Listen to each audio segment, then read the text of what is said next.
Bon meilleur matin, c'est mercredi, donc la journée des messages de l'âme. Et si tu connais pas comment ça fonctionne, je te l'explique. C'est très simple, tu dois être en direct ce matin, 8h heure du Québec, sur ma page de Meilleur pour moi. 8h, ça fait 14h en Europe. Et tu m'écris un petit mot pour que je puisse voir dans les commentaires que tu es là. Mais je ne ferai pas de message à tous parce que ce serait trop long. Je me laisse guider par l'énergie vers qui j'ai à aller livrer un message de l'âme.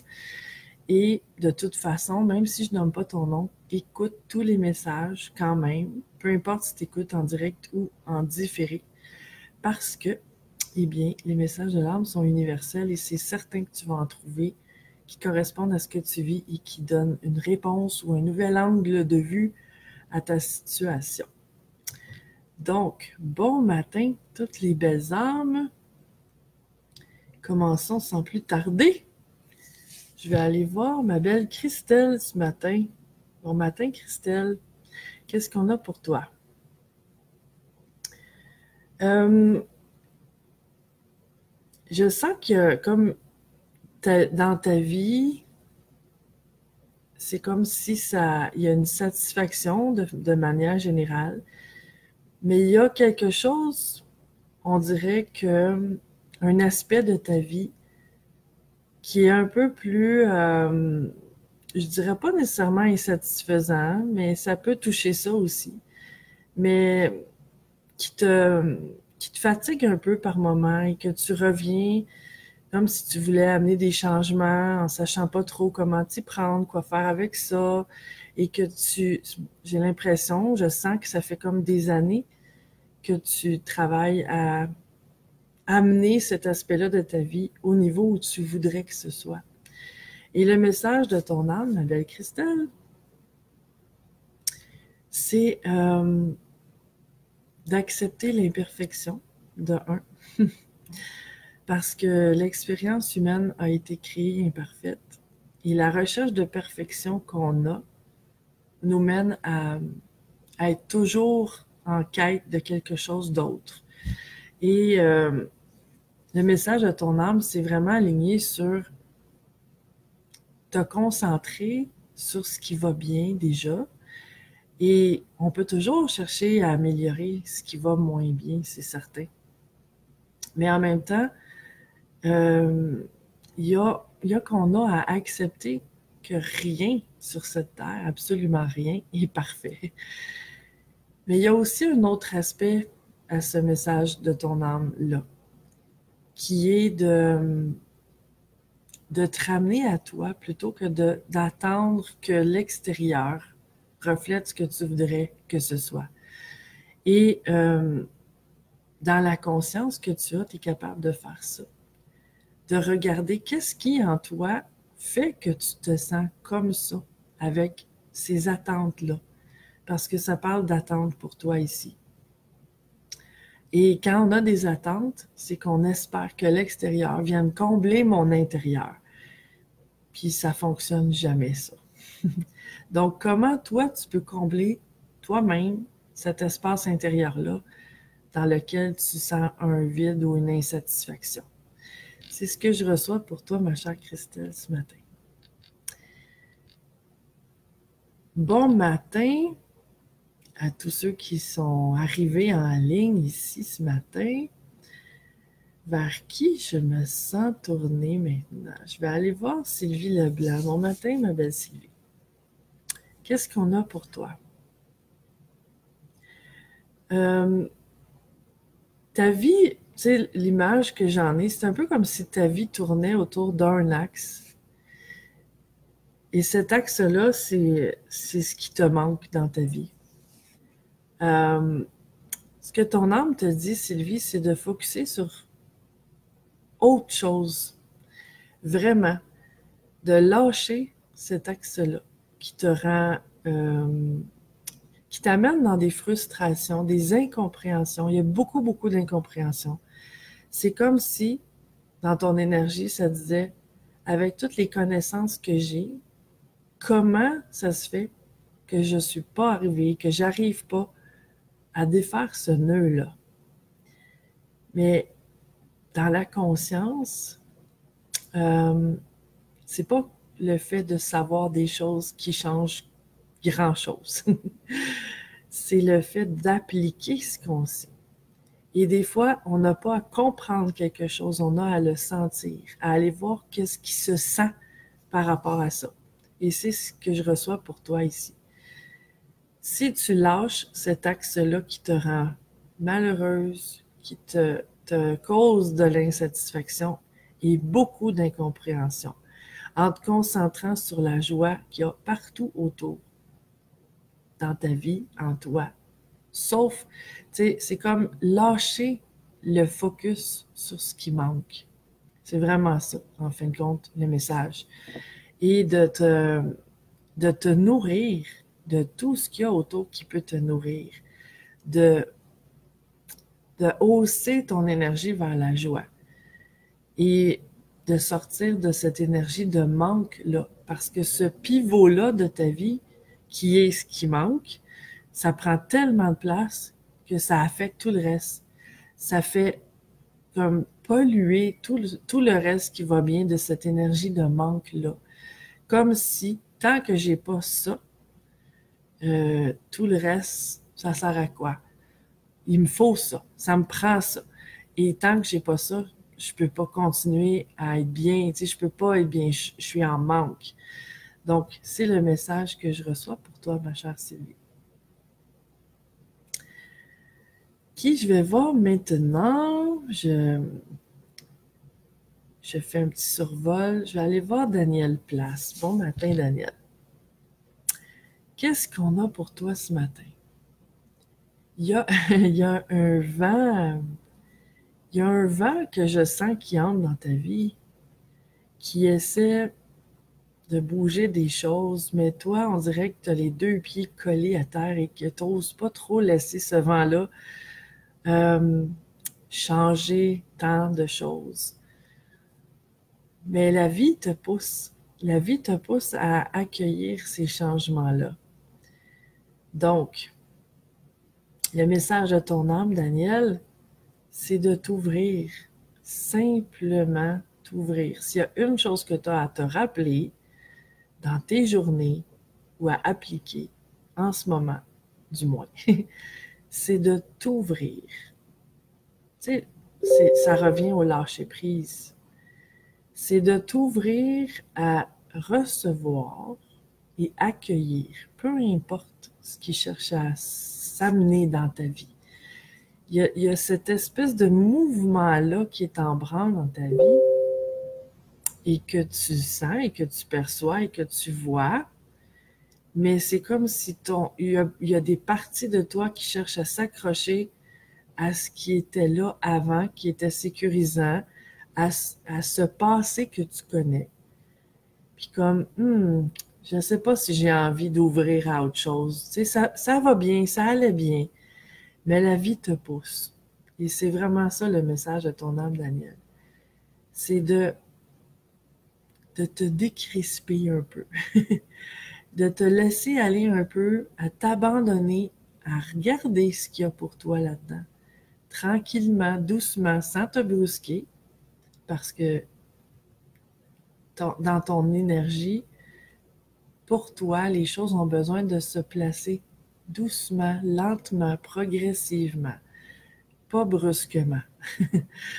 Et en accueillant ça doucement comme ça, ben c'est ce qui va se passer. On dirait que tu as peur que ça aille trop vite ou que ça change trop, que ça change tellement ta vie que tout ce que tu aimais avant soit plus là. Mais c'est pas ce que je sens pour toi. Je sens qu'il y a une ouverture qui a besoin d'être faite. C'est ce que ton âme me susurre à l'oreille. Et dans le fond, c'est pour t'amener encore plus, encore mieux. Et tout ce que tu as à faire, c'est t'ouvrir. C'est ce que je reçois pour toi. Ok, je vais aller voir maintenant. Ça me fait plaisir, Sylvie. Je vais aller voir Doris Bernard. Bon matin. Qu'est-ce qu'on a pour toi, Doris? j'ai une image de ouvrir les ailes, ouvrir tes ailes, en fait. Ce que ton âme m'envoie, c'est que... Oh, puis j'ai un frisson qui vient de me monter le long de la colonne, donc ça, c'est un signe que c'est quelque chose de profond pour toi. Tu as des messages, tu as eu beaucoup de messages, tu as des signes à répétition d'ouvrir tes ailes, de croire en toi, de te lancer, d'oser. Le message de ton âme, c'est tu as toujours le choix. Tu peux attendre, mais attendre après quoi? Attendre quoi? Pourquoi attendre? C'est comme les messages que tu as à répétition, c'est vas-y, t'es prête. C'est là, c'est maintenant que ça se passe. Pourquoi t'attends? Et il y a une question de confiance, tu sais, qui bloque un peu l'ouverture de ces ailes-là. Confiance en toi, oui. Confiance en la vie aussi. Mais tu sais, ces deux aspects-là sont reliés. Et en fait, ce qui ressort fort pour toi dans ces messages-là, c'est si je t'amène dans 1 an, dans 2 ans, dans 3 ans, dans 10 ans, dans 20 ans, est-ce que tu regretterais de ne pas avoir ouvert tes ailes dans 1 an, 2 ans, 3 ans, 10 ans, 20 ans? Est-ce que si c'est pas fait encore dans ces temps-là, tu vas te dire, ah mon Dieu, j'ai gaspillé mon temps. Pourquoi je ne l'ai pas fait avant? Parce que c'est ça qui risque d'arriver.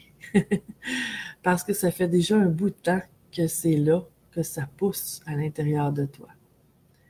Et un peu comme je disais tantôt à, à Daniel, je pense, je peux mélanger les noms, mais c'est que c'est pour toi aussi, ça n'a pas à se faire brusquement, mais d'y aller à ton rythme, mais au moins d'y aller.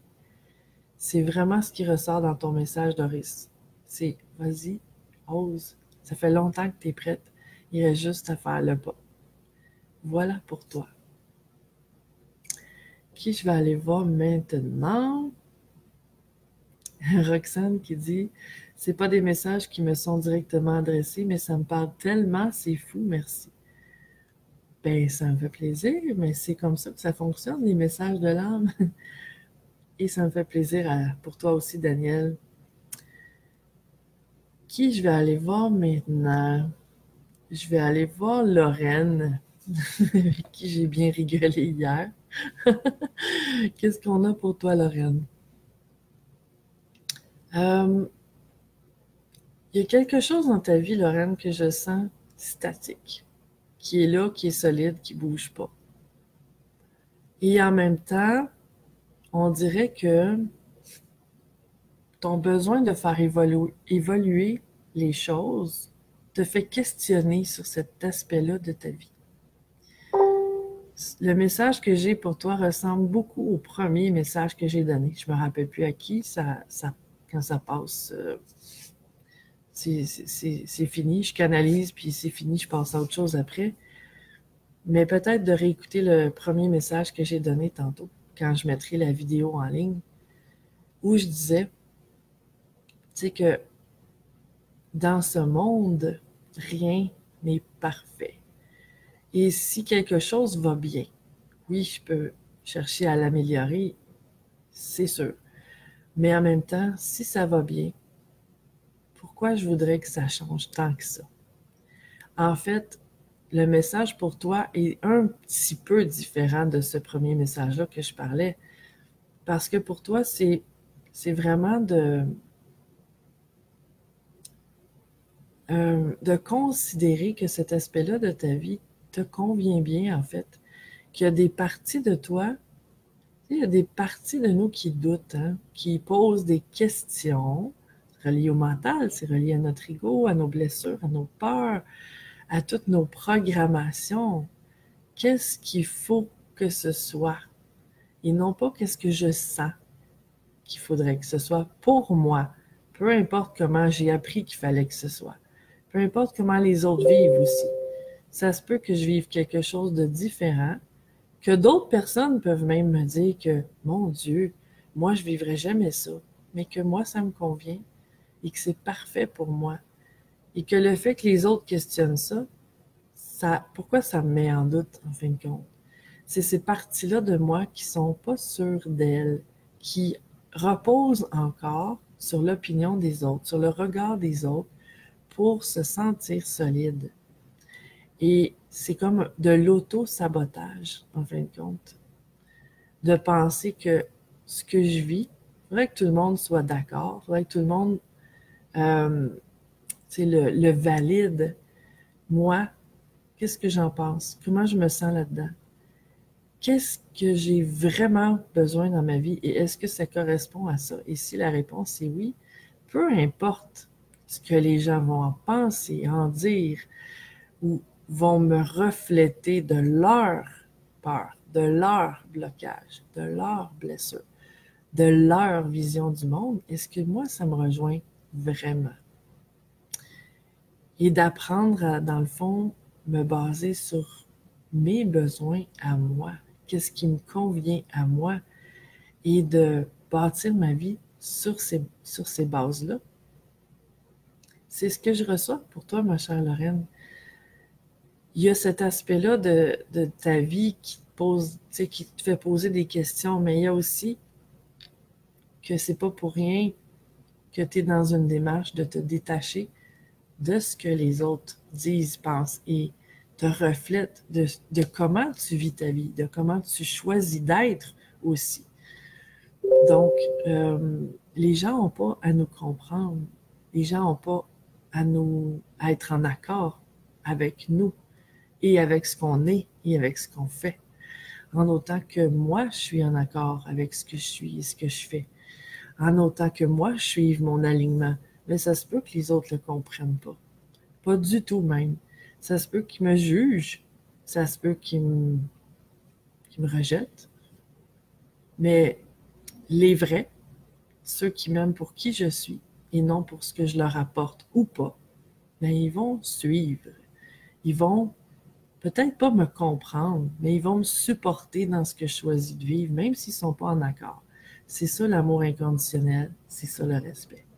Et ce message-là est pour beaucoup de personnes ce matin, en fait. Donc, voici pour les messages de l'âme. Pour aujourd'hui, je sens que c'est complet. Je vais aller faire un petit survol. Il y en a qui ont écrit des choses. Doris qui dit « T'as bien raison, ma belle, un déploiement... » Voyons, je bafouille. Un déploiement doit se faire. Merci. Ça me fait plaisir, Doris. Ouvre tes ailes. Lorraine qui dit « Très bien dit, merci Sophie. » Ça me fait plaisir, Lorraine. Et je te souhaite, à toi qui écoutes, une merveilleuse journée alignée sur l'énergie de ton âme. Et si tu aimes les messages de l'âme, s'il y a des personnes qui ont popé dans ta tête en écoutant certains messages, partage-les la vidéo, ça pourrait l'aider. Et même s'il y a personne qui t'est venu en tête et que tu as envie de partager les messages de l'âme, ça peut aider tout le monde. Parce que, comme je disais, même si ce n'est pas adressé à toi personnellement, mais il y a des messages, c'est sûr, qui vont te rejoindre. Brigitte qui dit « Wow, beau message, merci. » Bien, tant mieux, ça me fait plaisir. Au plaisir, merveilleuse journée et à bientôt. Ciao!